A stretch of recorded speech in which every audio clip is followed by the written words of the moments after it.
Pertama, saya mau izin dulu minta maaf ke Otto Hasibuan.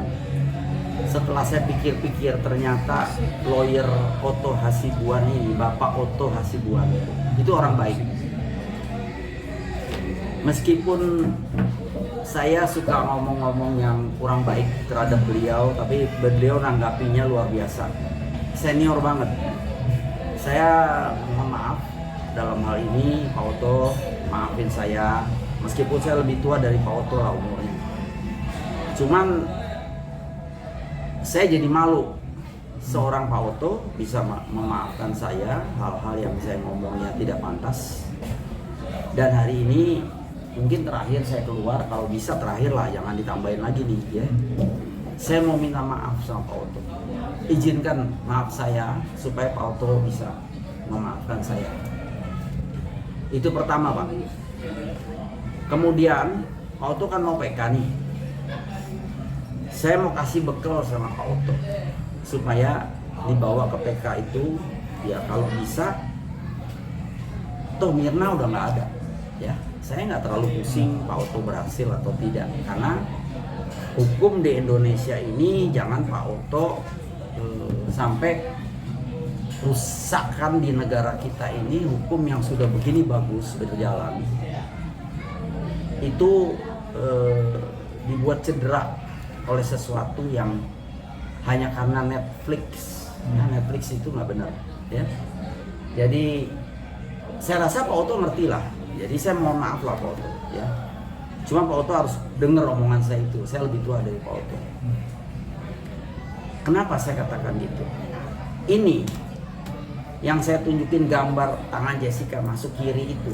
Sekarang saya juga ingin memberi penjelasan kepada Bapak sama Pak Roy Suryo. Ya, kebetulan juga kawan sih. Itu mereka menangkap ya. Satu menangkap karena pro Pak Otto, satu menangkap karena dia mengerti.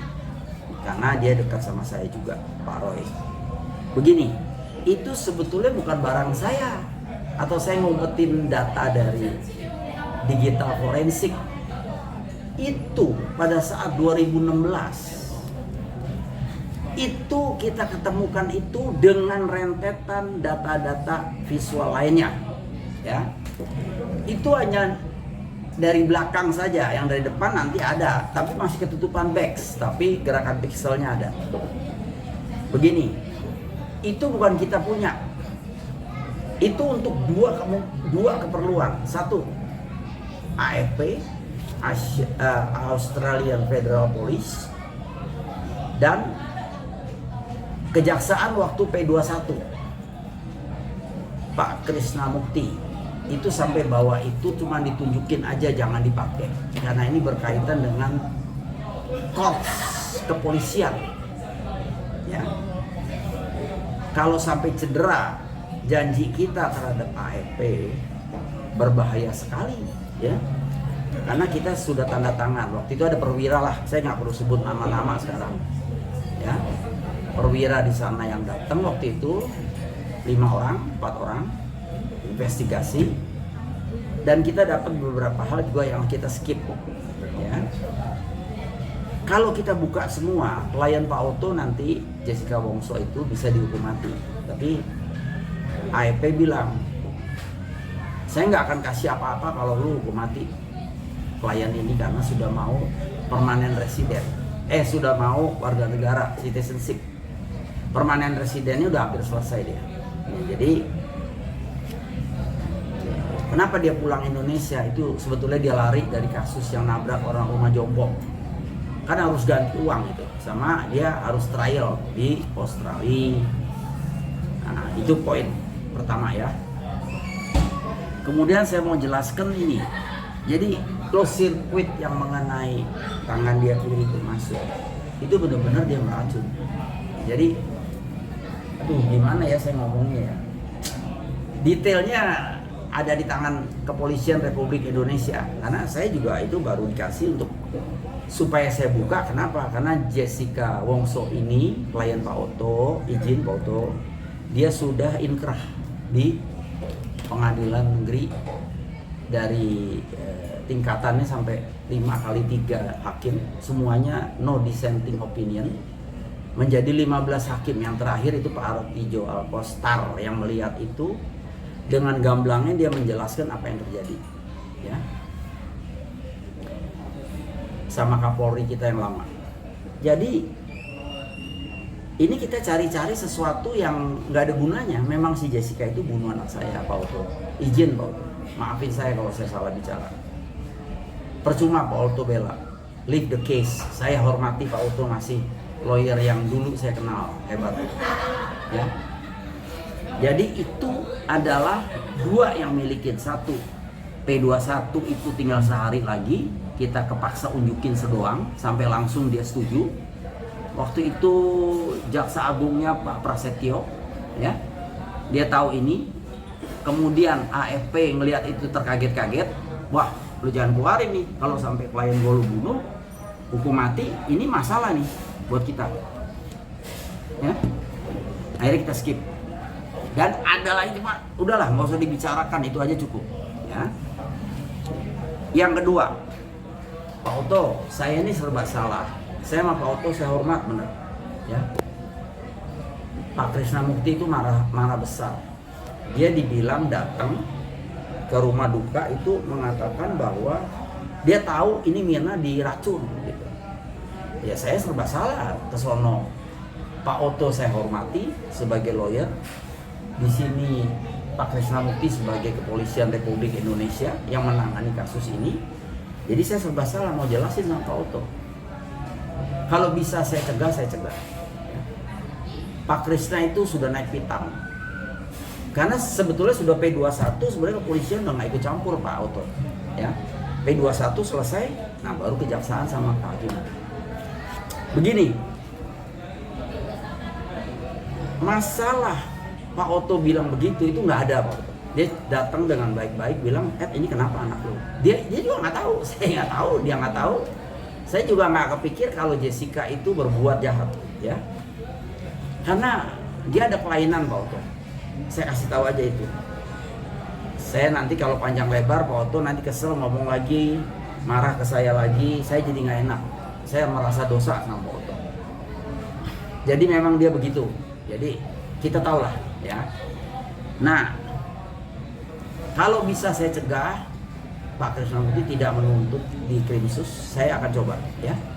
Saya mau memohon kepada dia untuk tidak diperkarakan ini karena saya sudah tanda tangan nih, jadi panjang urusannya, ya.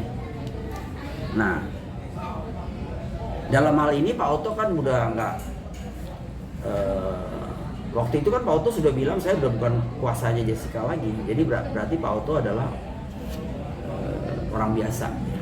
Belakangan ngomong begitu, saya khawatir ini nanti kena pasal, ya, 28 ayat 1 di Undang-Undang ITE. Tapi saya akan coba Pak Otto, maaf, saya akan coba apapun itu, ya. Nah, terus otopsi memang bukan part, ya, jadi bagian bawah sudah selesai, diambil semua isi-isinya, ya. Ketemu cyanida 0,2, betul tidak mematikan. Tapi asal Pak Otto ketahui, izin Pak Otto, saya minta maaf kalau saya salah. Dia minum itu kurang lebih 20-25 gram cyanida yang saya bilang anak gajah mati, itu benar.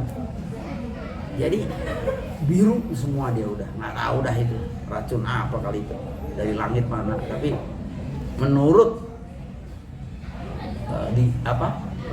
Krimsus, plat krim itu cyanida gitu. Nggak tahu ya kalau dia jadinya jadi hitam begitu. Ya saya ngomong apa adanya, nggak mau nambahin, nggak mau ngurangin. Tapi kalau muka merah itu saya ketemu dari pembantunya, adiknya Bu Santi, istri saya. Lanjut ya Pak Otto, ya. Nah, cairan lambung, itu cairan lambung saya minta ke dokter yang di mana itu, Rumah Sakit Abdi Waluyo. Kemudian kita periksa, diketemukan juga cyanida banyak. Cuma kita skip juga itu di Polri. Kenapa? Kalau enggak kan bisa hukuman mati, ya kan? Nah, supaya Pak Otto ketahui itu. Maaf Pak Otto, saya hormati Pak Otto deh sekarang. Saya minta maaf, Pak Otto ternyata orangnya baik. Saya yang salah, saya mengakui salah. Ya, Pak Oto mau gampar saya juga saya diem sekarang. Kenapa? Memang mulut saya agak lancang karena saya ayahnya korban. Tapi sekarang saya baru sadari ternyata Pak Oto itu orangnya baik, ya, bela klien baik, mati-matian, ya. Tapi tolonglah Pak Oto, pas this problem supaya jangan menjadi masalah lebih besar lagi. Kemudian polisi itu kan dia bekerja sampai P21 udah gitu selesai. Makanya kenapa Pak KM, Krisnamukti dan kepolisian tidak ada bicara lagi. Udah bukan ranah mereka. Makanya saya bicara nih atas nama Polri supaya saya jelaskan ini secara detail. Saya tadi udah nggak mau keluar di TV tapi kepaksa ya. Supaya Pak Oto nanti datang waktu PK itu tidak salah. Begitu maksud saya. Kemudian Aussie itu benar-benar melarang warga negaranya hukuman mati.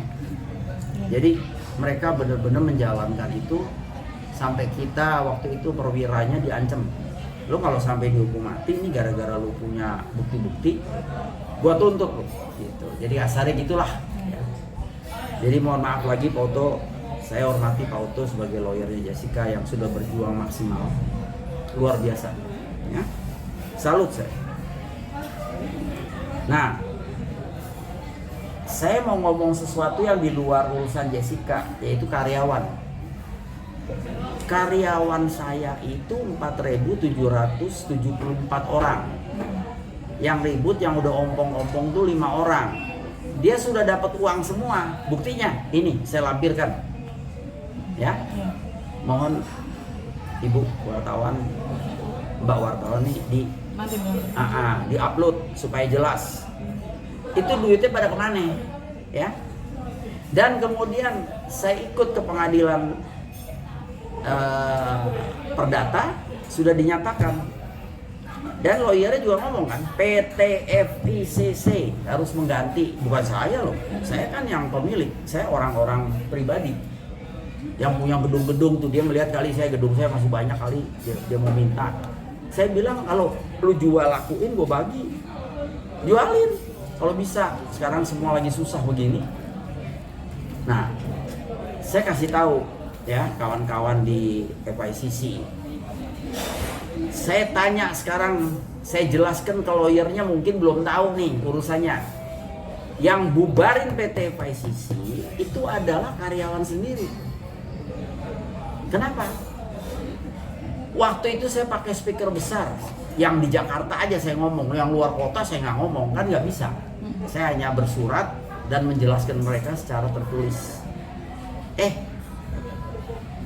Lu orang jangan sampai nggak kerja. Ini kartu kredit, ini tagihan kartu kredit. Kalau telat kita didenda, bisa miliaran nih. Oh jutaan itu barang Pak. Gimana? Sehari dia ngambil uang harian, lalu keluar nggak balik lagi. Dia boykot kita. Kenapa? Karena saya keluarin suatu proses yang digitalisasi. Ya, karena waktu itu sebelum pandemi kira-kira dia hampir 1 bulan lah. 20 hari gitu. Toto memang nggak boleh kerja kan? Udah 20 hari orang dempet-dempet gitu, kerja bagaimana? Nah setelah selesai saya jalani digitalisasi. Nggak kuat, memang biasanya dia jahat. Dia antar ini barang, sistemnya kita bagi hasil. Berapa dia antar, dapat berapa per lembar surat. Itu di rumahnya numpuk sampai karungan. Ditambah lagi dia sekateng nggak masuk-masuk, saya bubarin. Nah saya sudah melewati tahapan. Jadi di Snaker, di Krimsus Sumdaling, sumber daya lingkungan itu sudah dapat SP3 semua, ya. Lalu ke pengadilan perdata, hakim sudah ketok palu, mereka menang. Tapi lo cari harta yang nama PT. Kalau ada harta nama PT, kalian akan dapat. Mintalah sama Pak Edi. Nggak ada nama PT, semua nama keluarga saya. Ya, kontrak juga enggak, terus terang aja. Saya punya semua itu kebetulan di luar kota tuh kecil-kecil. Kantornya aja rumahan. Bagaimana buat kantor? sewa, ngapain, udah beli aja. Dulu kan properti bagus harganya ya. Ini di luar Pak Oto nih. Nah jadi kalian ini apa nggak malu? Coba ngaca lah diri sendiri. Makanya kalian kemana-mana aja mental, nggak bisa. Ya memang nggak bisa. Kita udah selesai urusan FICC. Yang bubarin kalian sendiri. Tapi tetap saya bayar hak-hak kalian semua. Kalau nanya koperasi itu minus uangnya 350 juta. Ada itu barangnya BPKB-nya ditebus kagak? Saya mesti ganti apa?